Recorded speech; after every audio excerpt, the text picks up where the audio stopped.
The tension in the studio was palpable, thick like a storm cloud hanging low over the polished debate stage, where the spotlights cast dramatic shadows on the two formidable women seated across from each other, ready to clash in what promised to be a defining moment in political discourse. Jasmine Crockett, the rising star from Texas,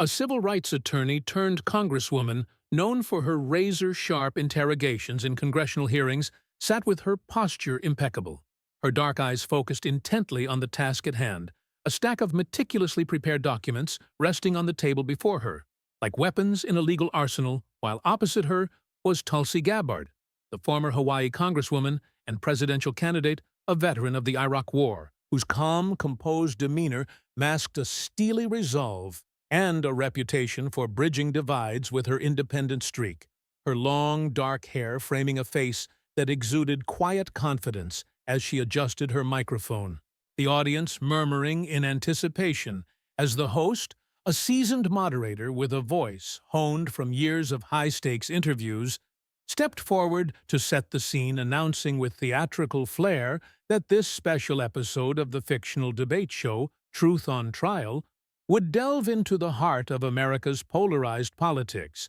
exploring themes of unity versus accountability with Gabbard, positioned as the voice of moderation and experience, and Crockett as the bold challenger unafraid to rock the boat. The crowd, a mix of political enthusiasts, journalists, and everyday viewers, fell silent as the cameras rolled, capturing every nuance of this showdown that had been hyped for weeks on social media, with hashtags like #Gabbard'sCrockett already trending in anticipation of fireworks. Gabbard, seizing the initiative as the elder stateswoman in the room, leaned forward slightly, her voice steady and measured, beginning her opening salvo by addressing Crockett directly, saying that she'd been watching the Congresswoman's performances in Congress with growing concern, noting how Crockett's fiery rhetoric and pointed questions during oversight hearings seemed more designed to generate viral moments and media buzz than to foster genuine progress or national unity, accusing her of exacerbating the divisions that plagued American society by turning every issue into a confrontation. Rather than seeking common ground, her words landing like carefully aimed darts, drawing nods from some in the audience who admired Gabbard's history of crossing party lines and her calls for de-escalation in both domestic and foreign policy. Crockett, undeterred, met Gabbard's gaze without flinching, her expression, one of calm determination forged from years of courtroom battles and political trenches, responding with a voice that was even but laced with an undercurrent of authority, thanking Gabbard for her service in the military and acknowledging the importance of unity, but swiftly pivoting to challenge the premise, arguing that true unity could only be built on a foundation of truth and accountability, not on ignoring injustices or sweeping ethical lapses under the rug, and that her role as a member of Congress, particularly on the House Judiciary Committee, demanded that she ask the tough questions that others shied away from, whether it was probing Supreme Court justices on undisclosed gifts or holding executive officials to task for policy failures. The audience shifted in their seats, sensing the immediate spark of conflict, as Gabbard countered by drawing on her own experiences, recounting her time in uniform, where she learned that division leads to weakness, and that effective leadership requires building bridges, not burning them, implying that Crockett's approach, while passionate, was ultimately counterproductive in a nation already fractured by partisanship, her tone remaining polite, yet firm, almost mentor-like, as if schooling a younger colleague on the realities of Washington. But Crockett was no novice, and she leaned into the debate with precision, pulling out her first document, a detailed timeline of congressional oversight moments throughout history to illustrate her point, explaining how figures like those involved in the Watergate investigations were once labeled as divisive agitators but ultimately saved the Republic by insisting on accountability. Drawing a parallel to her own work, where she confronted powerful figures, not for personal gain but to uphold the constitutional mandate of checks and balances. Her words flowing smoothly backed by facts that made the abstract tangible, causing whispers among the spectators as they realized this was no mere shouting match but a substantive intellectual duel. Gabbard, sensing the need to regain control, interjected with a personal anecdote from her deployment days, describing how unity among diverse troops was key to survival and how that lesson applied to politics, where inflammatory language only alienates potential allies, subtly questioning Crockett's tactics as more suited to social media fame than serious governance, which elicited applause from her supporters in the crowd. But Crockett was quick to respond, flipping to another page in her binder to reference specific data from nonpartisan sources like the Pew Research Center, which showed declining public trust in institutions precisely because of unaddressed scandals, arguing that her so-called divisive questions were actually attempts to restore that trust by demanding transparency, her delivery confident and unflappable, turning what could have been a defensive position into an offensive one. The host, eager to keep the energy high, prompted Gabbard for a rebuttal, and she obliged by pointing out Crockett's relative inexperience in national politics. Having only recently entered Congress compared to Gabbard's longer tenure and broader exposure, including her presidential run, suggesting that such brashness stemmed from a lack of understanding of the delicate balance required in diplomacy and legislation. Her words carrying the weight of someone who had navigated the corridors of power longer. But Crockett countered masterfully, citing her background as a civil rights lawyer where she won cases against entrenched interests by relying on evidence and persistence, not connections, and emphasizing that experience without adaptability leads to stagnation, using an example from recent policy debates where Gabbard's positions on foreign affairs had been criticized for overlooking human rights abuses in the name of pragmatism. The exchange intensified with Gabbard pressing on the theme of unity by referencing her efforts to work across aisles on issues like criminal justice reform, accusing Crockett of alienating moderates with her aggressive style, but Crockett parried by presenting a chart of bipartisan bills she had co-sponsored, proving her willingness to collaborate when principles aligned, while insisting that compromise shouldn't come at the cost of justice. Her arguments weaving together personal narrative, historical context, and empirical data in a way that captivated the room, making it clear she had come prepared not just to defend, but to dominate. As the segment progressed, the audience's reactions grew more vocal with cheers and gasps, punctuating key moments, the cameras zooming in on facial expressions.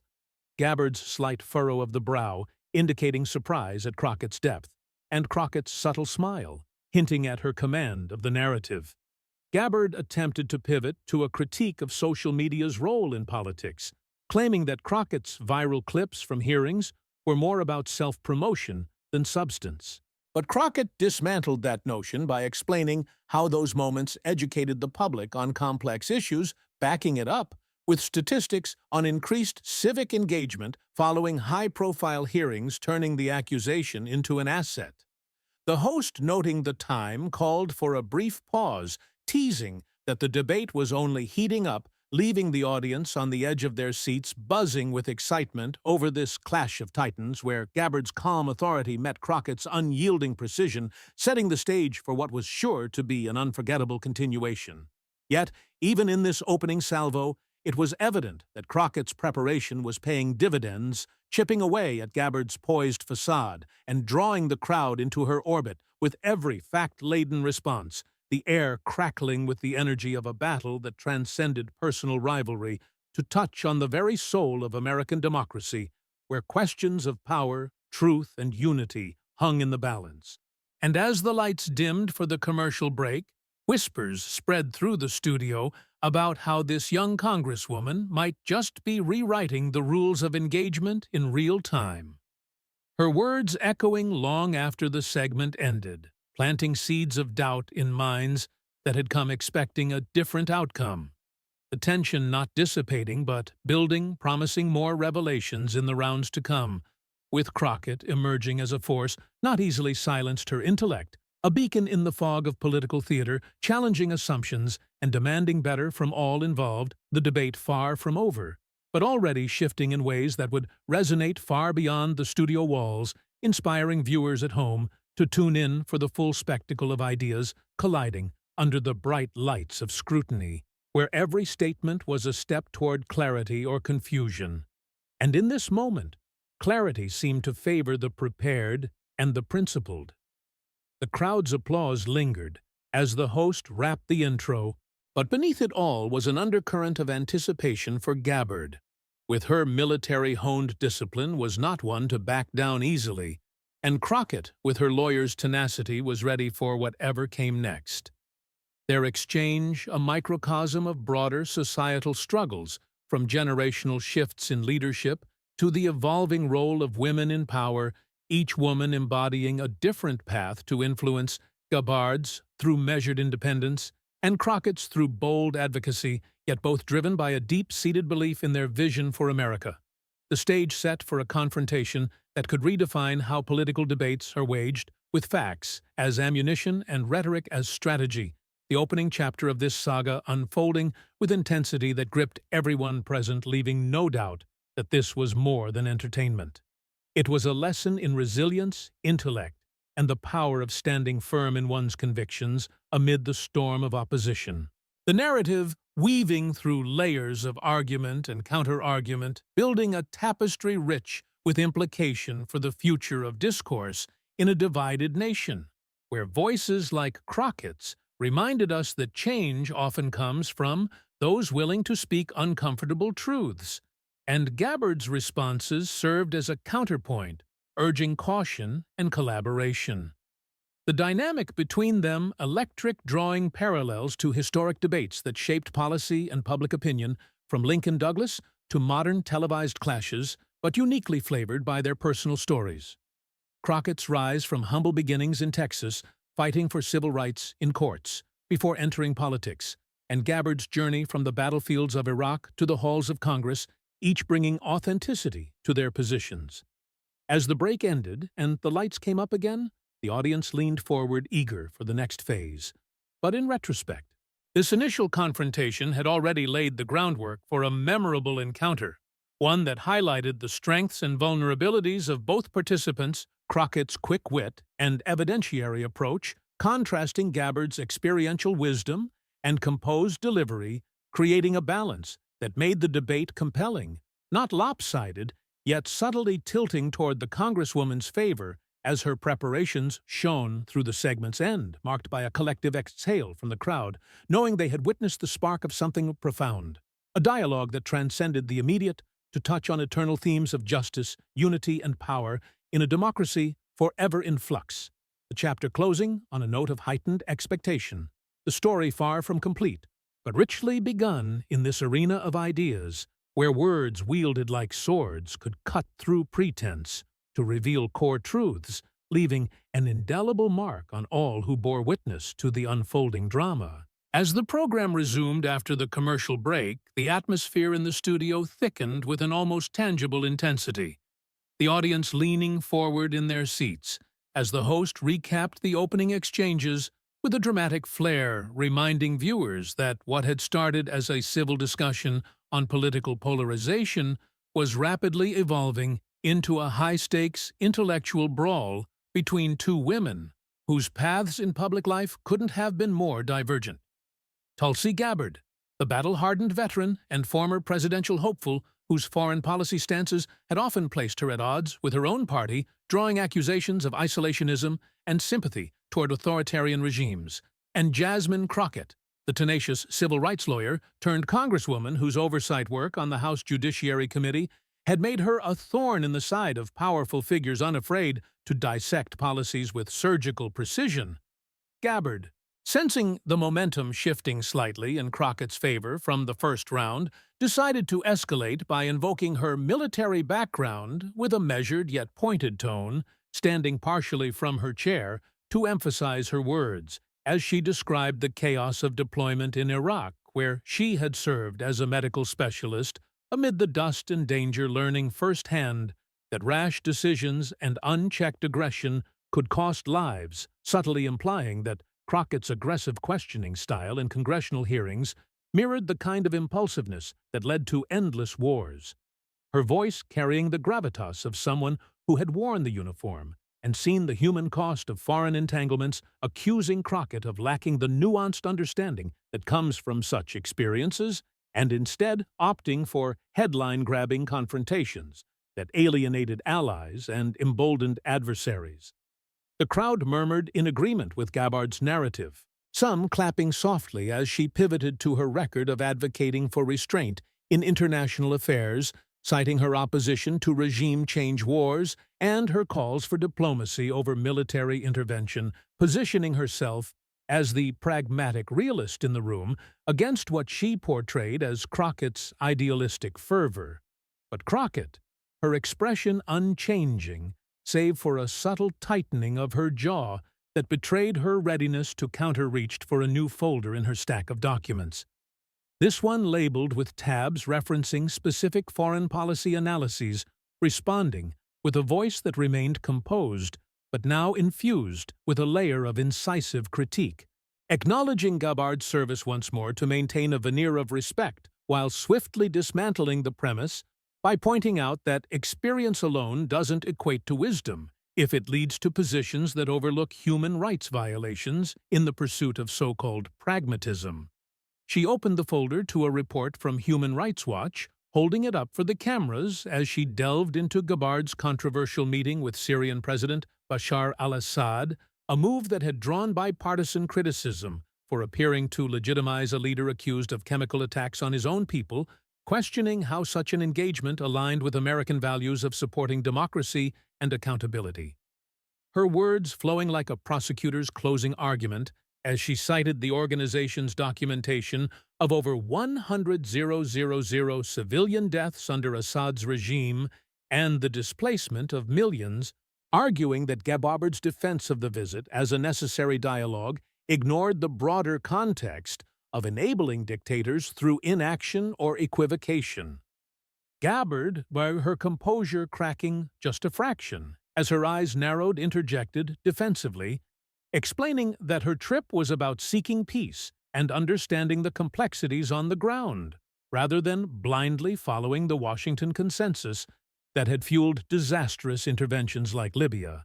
But Crockett was unrelenting, flipping to another section of her materials to reference a Council on Foreign Relations analysis of Gabbard's foreign policy platform, highlighting her opposition to sanctions on Russia following the annexation of Crimea, which Crockett framed as a stance that weakened global norms against aggression and emboldened figures like Vladimir Putin, backing her claim with data from the Atlantic Council showing how relaxed pressures had correlated with increased Russian interference in elections and cyber attacks on Western infrastructure, the audience gasping audibly as Crockett connected the dots to domestic implications, suggesting that such positions indirectly undermined U.S. national security by prioritizing isolationism over collective defense.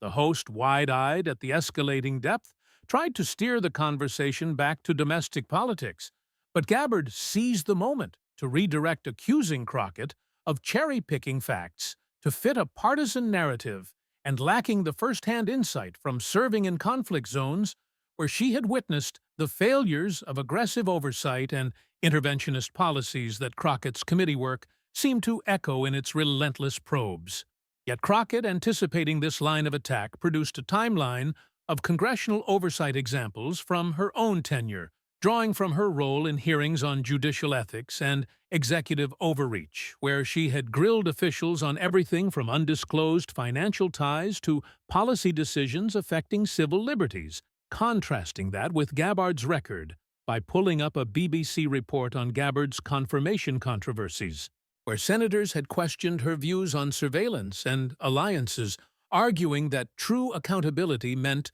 holding all leaders to the same standard, whether foreign dictators or domestic policymakers, and that Gabbard's selective criticism of U.S. actions while downplaying those of adversaries created a double standard that eroded trust in American leadership.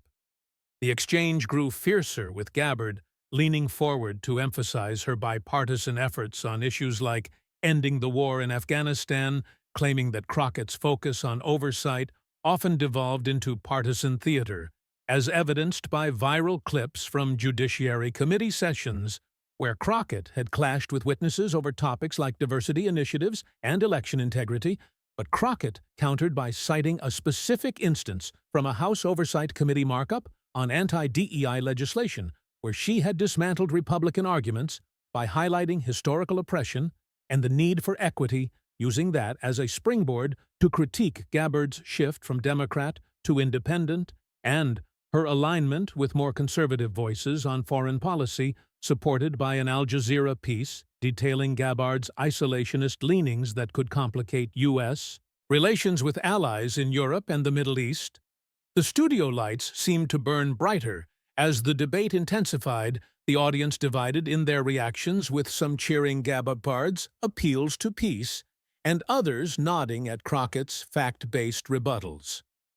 Gabbard attempting to regain ground by recounting her opposition to the Iran nuclear deal's revocation under previous administrations, framing it as a reckless move that heightened tensions. But Crockett swiftly referenced a Foreign Policy magazine article on Gabbard's transformation, pointing out inconsistencies in her stances that had drawn scrutiny from intelligence communities, arguing that such views, if applied broadly, could hinder effective oversight of threats like cyber espionage from state actors.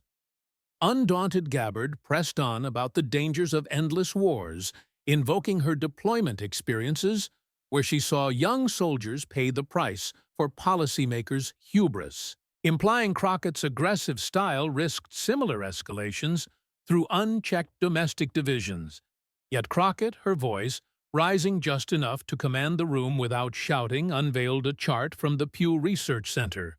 Not the general trust data from before, but a specific one on public opinion toward U.S. foreign engagements post-Ukraine invasion, showing majority support for sanctions and alliances that Gabbard had critiqued, tying it back to her committee work, where she advocated for robust oversight to ensure policies reflected ethical standards rather than expedient alliances. The host interjected again, noting the time ticking down, but the women were locked in Gabbard, accusing Crockett of naivety in believing congressional grillings could solve global complexities, while Crockett fired back with a reference to the McCain Institute's reports on authoritarianism's rise, blaming lenient stances like Gabbard's for enabling it, her arguments layered with references to Supreme Court precedents on executive power in foreign affairs, such as the Youngstown Sheet and Tube case, to underscore Congress's constitutional role in checking potentially misguided policies.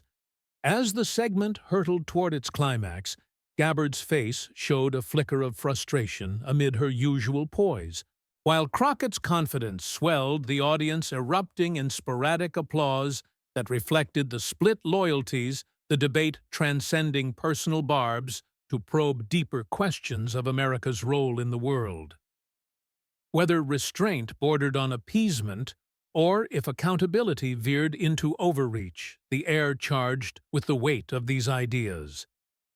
Crockett's preparation shining through in every citation and counterpoint, turning Gabbard's experiential advantage into a vulnerability. By exposing the real-world implications of her positions from Syrian atrocities to Russian aggressions, the crowd sensing a pivotal shift as Crockett landed blow after blow with evidence from reputable sources like the Belfer Center and Responsible Statecraft, which had analyzed Gabbard's views critically, arguing that her anti-interventionism sometimes blurred into isolationism that ignored humanitarian crises.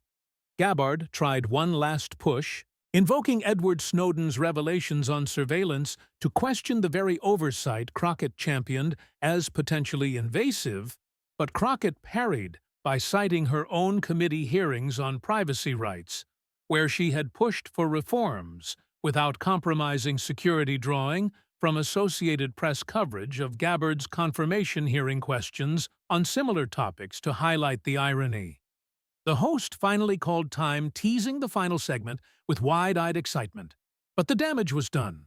The chapter's high point leaving viewers breathless, Gabbard's composed facade tested like never before, Crockett emerging as the architect of a masterful turnaround through sheer intellectual force, the narrative weaving through policy minutiae and ethical dilemmas in a way that educated as much as it entertained, setting up an explosive conclusion where respect might be forged in the fire of disagreement. The studio buzzing with whispers of who had truly seized the upper hand in this battle of wits and worldviews, the implications rippling outward to challenge how Americans viewed leadership in an era of global uncertainty. Crockett's unyielding pursuit of truth, clashing against Gabbard's calls for caution, creating a tapestry of tension that demanded resolution, yet lingered in its complexity. The debate's core revealing fractures in the national psyche over power principle and the paths not taken.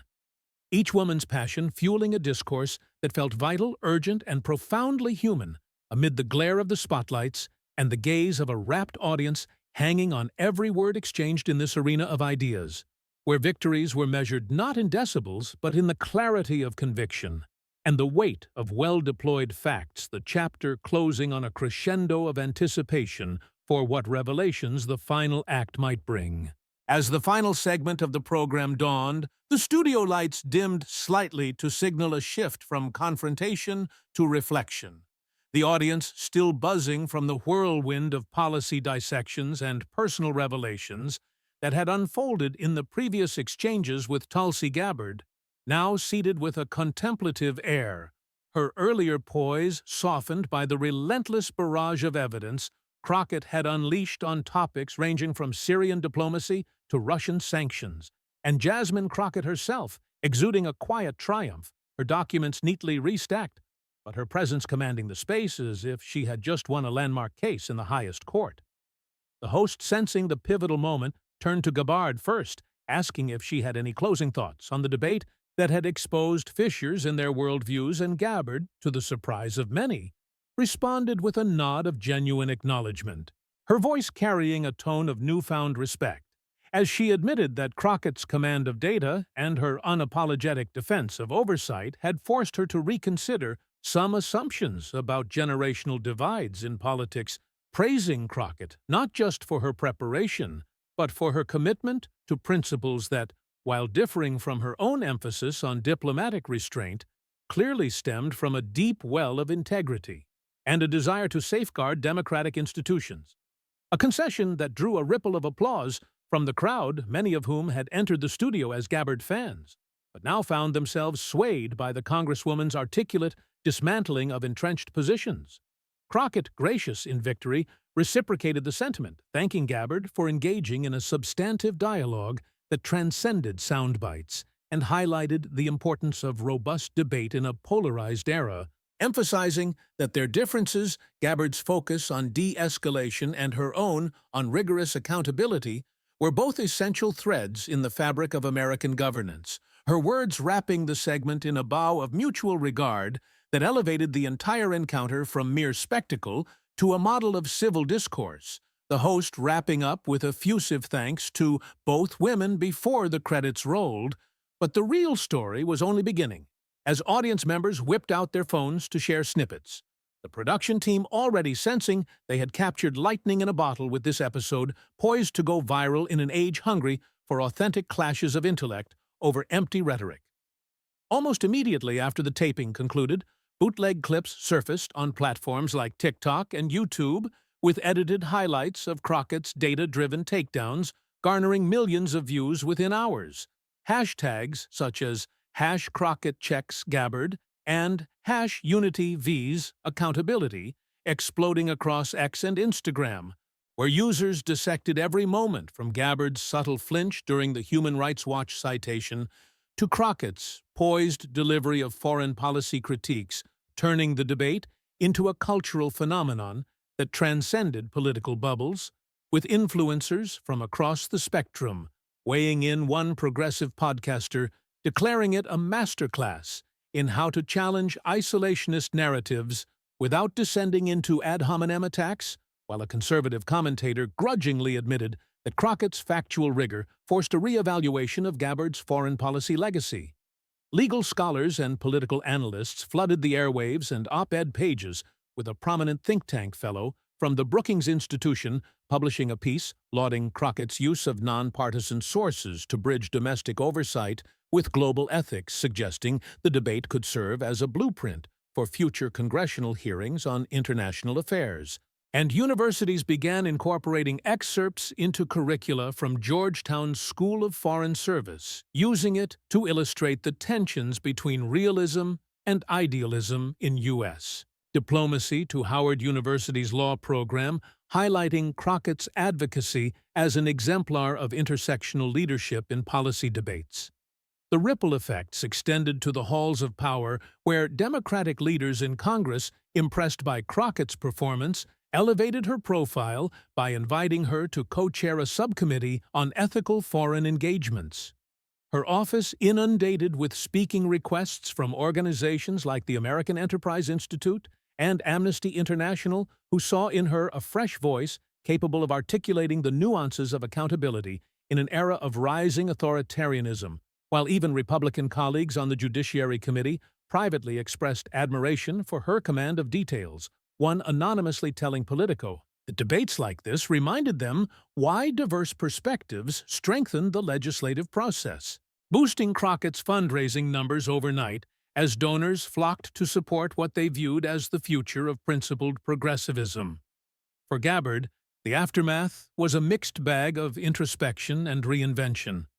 Her social media mentions spiking with both criticism for perceived weaknesses in her arguments and praise for her graceful concession, prompting her to launch a new podcast series exploring bridge building in foreign policy, where she referenced the debate as a catalyst for deeper self-examination, collaborating with unexpected guests, like former diplomats, who echoed Crockett's concerns about human rights, thereby repositioning herself as a thoughtful independent rather than a rigid ideologue. Her book sales surging as readers sought insights into the experiences she had invoked, turning what could have been a setback into a platform for growth and broader appeal among moderates disillusioned with partisan extremes. Culturally, the confrontation sparked broader conversations about women's roles in shaping national security narratives, with media outlets like The Atlantic running features on how Crockett, as a black woman from a non-elite background, embodied the democratization of expertise in politics,